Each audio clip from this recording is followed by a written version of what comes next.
எல்லாரும் கொஞ்சம் இந்த வசனத்தை கற்பனை பண்ணி பாருங்க. இருள், அடர்ந்த இருள், எங்கேயுமே விளக்கே கிடையாது, லைட்டே கிடையாது. எங்க இருள் பூமியை ஃபுல்லா கவர் பண்ணிடுது. முழுக்க முழுக்க எப்படி இருக்கும்? கண்ணை திறந்து பார்த்தா எப்படி இருக்கும்? ஒரே இருளோன்னு இருக்கு. இருளுக்கு ஒரு ஓ போடுறோம் பாருங்க, இருளோன்னு இருக்குங்களா, ஒரே இருட்டா இருக்குது. எங்க பார்த்தாலும் எதுவுமே தெரியல. இந்த பக்கம் பார்த்தா விபசாரம் இருக்குது, வேவிஸ்தானம் இருக்குது, காம விகாரம் இருக்குது, இச்சை இருக்குது, ஏமாற்று வேலை இருக்குது, புறங்கூறுதல் இருக்கு, பாவம் இருக்கு, சுத்தி இருளா இருக்குது.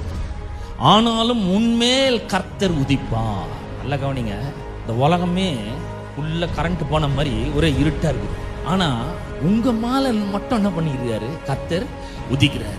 உங்க மேல கர்த்தர் உதிச்சனால உங்களை மட்டும் லைட் மாதிரி ஆன் பண்ணி வச்சுக்கிறாரு. அங்கங்க நான் இருக்கிற இடத்துல என்ன வச்சிருக்கிறாரு, நீங்க இருக்கிற இடத்துல உங்களை வச்சிருக்கிறாரு. உங்க ஏரியால, உங்க தெருவில், உங்களுடைய வீட்டுல, உங்களுடைய நகர்ல உங்களை ஒரு லைட் மாதிரி வச்சிருக்கிறாரு. இப்ப அங்க என்ன பண்ணணும்? பிரகாசிக்கணும்.